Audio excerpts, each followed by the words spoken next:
Hello and welcome back to yet another episode of Let's Chat.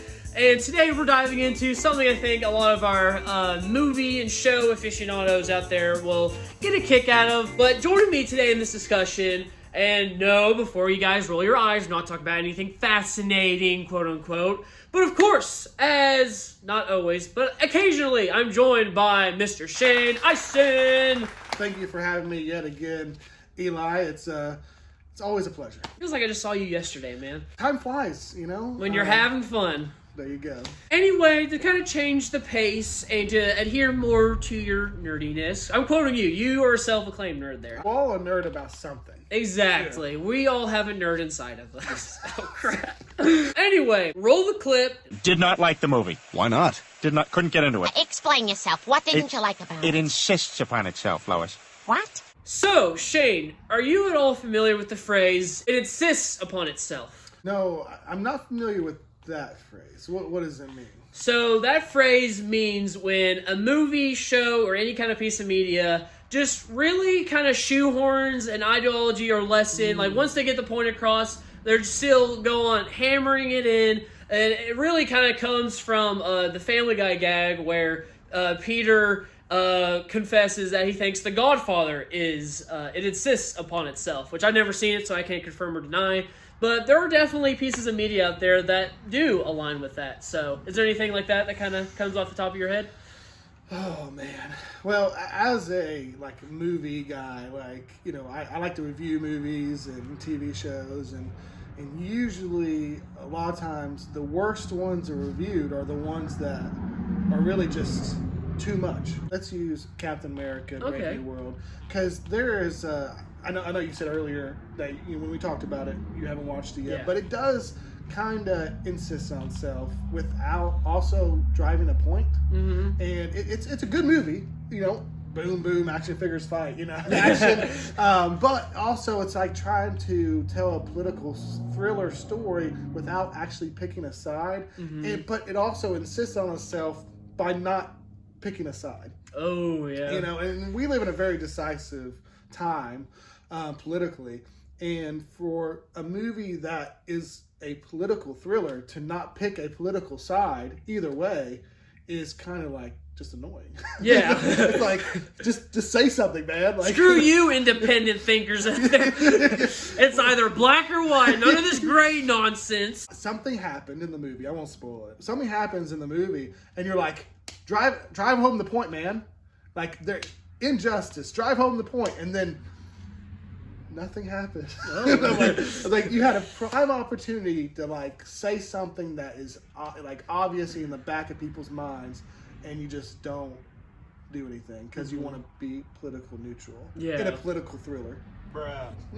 What are we doing, Yeah. So, but still, good movie if you want, action and some suspense. But, it's a pretty good movie. That's a very good example. You really caught on with this very quickly. Well, I'm okay. Kind of going a couple of years back, I'm going to catch a lot of flack for this, I'm sure. There's the Barbie movie, which I think is a good movie. I went and watched it twice. I pulled the old Barbenheimer. But the movie itself is good. Love the comedy on both ends. I totally get the message it was trying to get across for multiple viewpoints. But then there's that scene with America. I'm going to butcher her last name, Ferrera. Yeah. Where she kind of... Have you seen the Barbie movie? Of course. I'm not uncultured. Do you know that scene I'm talking about? What happens in the scene? Where it's like they bring her and her daughter to Barbie Land, and she gives that whole out-of-nowhere monologue that was already kind of gotten across through the plot line and kind of the humor of the movie. Yeah. But then all of a sudden it gets very serious with that speech, and it's like, all right, no one's laughing now. You got to take this super serious girl boss, which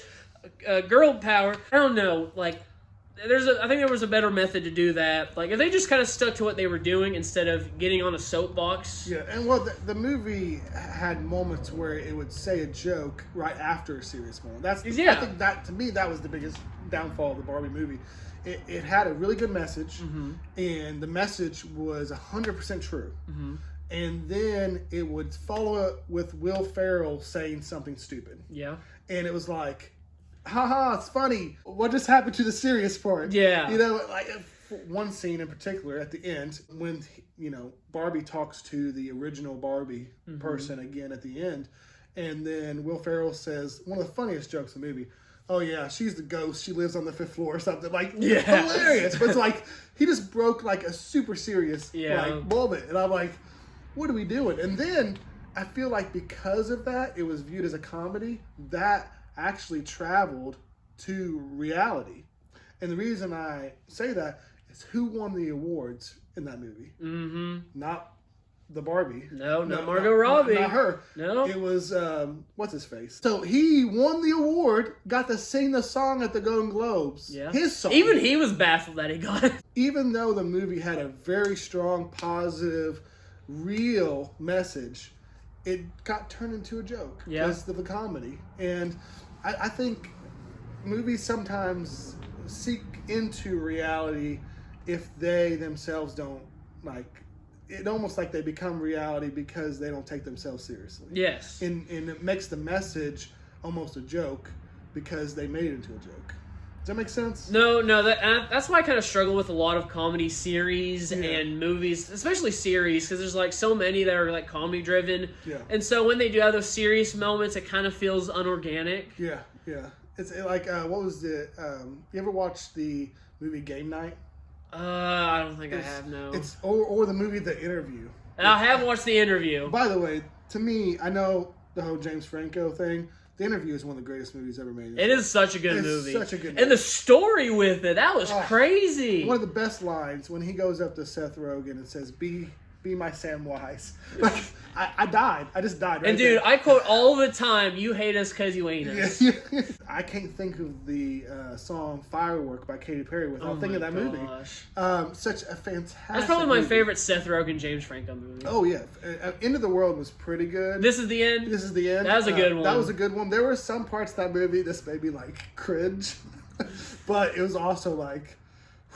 But it was good. Was it the Emma Watson? Oh, yes. How did you know? I thought the most uncomfortable thing, and that's what came up. If you watch that movie, you know exactly what we're talking about. And I felt so uncomfortable the whole time while that scene. I'm like, this is so weird.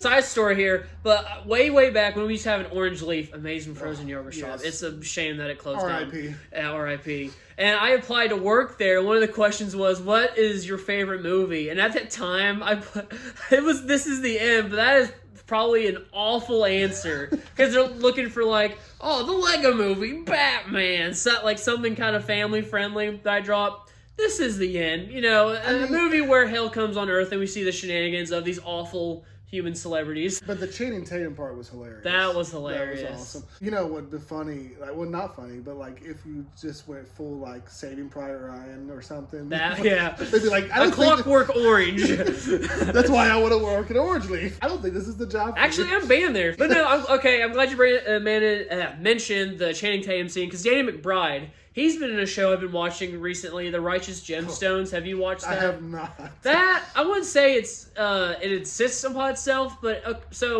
long story short, it's a show centering around this very spoiled, rich, wealthy televangelist family. Yeah.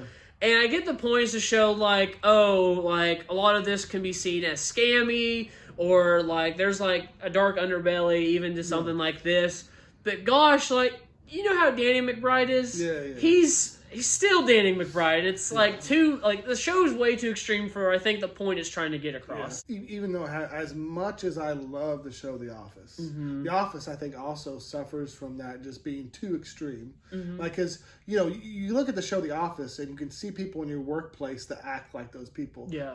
But The Office takes everything to the extreme for comedy purposes, obviously.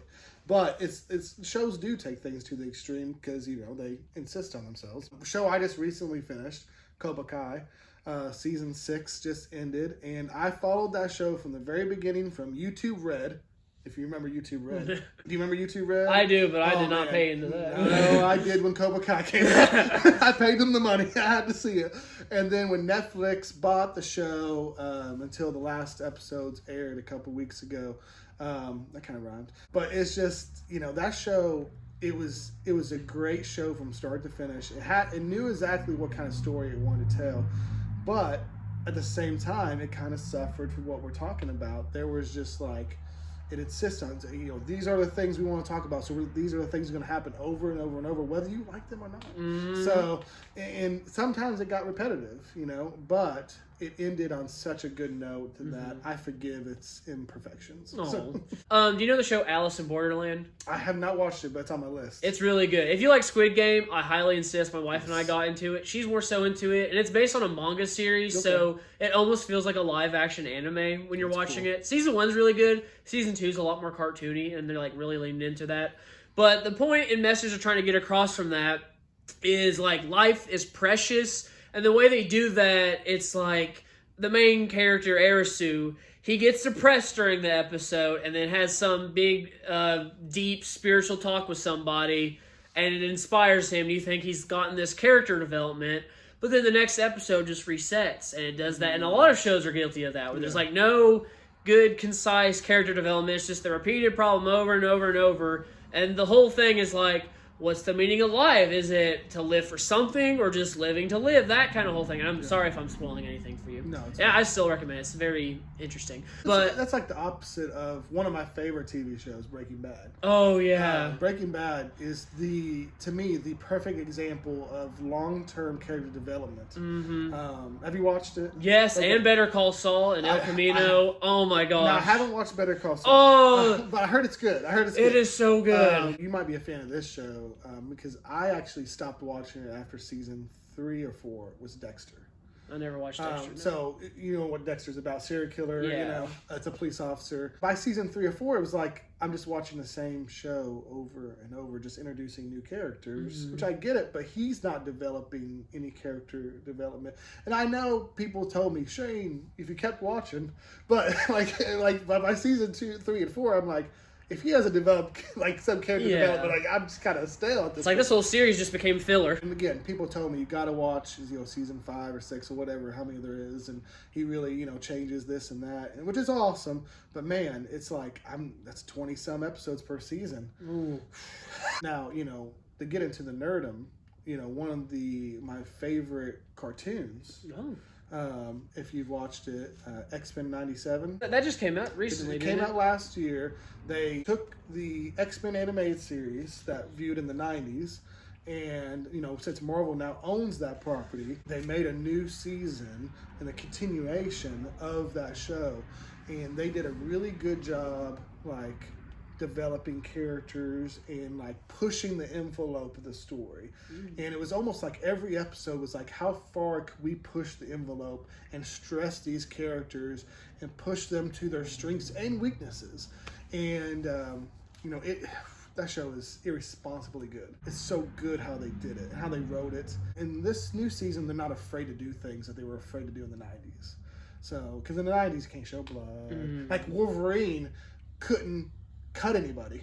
A guy with claws wasn't allowed to cut anybody unless it was a robot. So they would add, a lot of people had robots. But but if it was a human, he'd have to retract his claws and punch him. Yeah. But in the show, they're like, no.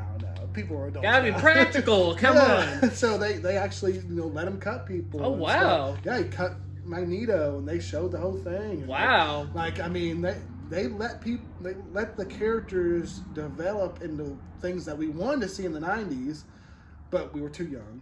But now we got to see these characters evolve and what they actually could be. So I don't know. That's a little big nerdum, but I'm a big fan of that show. Big fan. And then there came the new Spider-Man series. How do you feel about that? I have seen reactions, and I do not care for it. I've watched every episode. Oh, really? Yes. Oh, wow. I've not missed an episode because they put 3 at a time. Oh, really? Yeah, wow. Every week they put 3 episodes. And I will say this, and I'm going to try not to spoil any of it. Yes, the animation is super weird on the faces. Also, I'm not a big fan of gender swapping characters. I don't really care about color swapping because I think that, whatever. It's like Dr. Connors. It's kind of a strange choice to gender swap. The first 3 episodes, you're like, okay. But I'm telling you, I'm 9 episodes in, and it's really good. Really? Yeah, it's like it grows on you because you think it's MCU Spider-Man, but then it's not. They decide to just do their own thing, but really have a lot of strong MCU ties. And then the villains are cool. It's very practical, but also what I'm impressed with the writing. The writing is very modern aged. They're not afraid to throw in a cuss word here and there, and because they're very much like, this is for, I mean, it's not for little kids. It's probably middle school age show, honestly. My middle schooler that I have loves it, so it makes sense. And I've been watching it with them, and the more it goes, the more I like it. So it's something that definitely grows on you. But those first few episodes were a little like, what is happening right now? And yeah, the animation, especially the faces, like the block face animation, kind of like Roblox. Yeah, it was a very strange choice. But they got the hot Aunt May thing going again. So we're at the stage in the world where just Aunt May is hot. So I don't know how we got there. I mean, it went from old lady. Have you seen like the post where it's like showing Aunt May throughout the years and she's just gotten younger each variation? I don't know how it happened. She somehow looks younger than she did in the 60s. But it doesn't even make any sense. She's using that like creamer, I guess. Whatever. But yeah, we have entered the hot Aunt May stage of Spider-Man universe, so that's where we're at. And I think that's a very good note to end on. Remember, kids, Aunt May's hot, Breaking Bad's good, and Words to live by. Words to live by. But no, for real, any good key points to kind of take away from this? I mean, I think every show and every movie is going to appeal to somebody somehow. Yeah. And everybody's a little bit different. And that's what makes us awesome as humans, is we're all a little bit different. And I may find something in a movie that I hate. Or I might find a movie like The Northman that came out a couple years ago. One of my favorite movies of 2022, I think, 2023. One of my favorite movies. But I know people that hate it. And it's just, everybody's got their different cups of tea, and that's what makes us awesome. So. And I prefer sweet tea. But with that said, thank you again for joining me, Mr. Shane. You all out there, watch something good, watch the channel, and like, comment, subscribe, you know that whole deal. And like that is a wrap.